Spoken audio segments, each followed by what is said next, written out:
ତୁମର ପବିତ୍ର ପାଦ ତଳେ ସମସ୍ତ ବିଷୟ ସମର୍ପଣ କରି ପ୍ରଭୁ ଯୀଶୁଙ୍କ ନାମରେ ପ୍ରାର୍ଥନା କରୁଅଛି। ଆମେନ୍।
Hallelujah, hallelujah, hallelujah, hallelujah.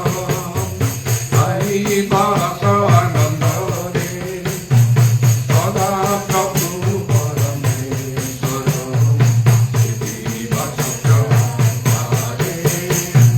Hallelujah, hallelujah, hallelujah, hallelujah. Jehovah Jireh, Adonai.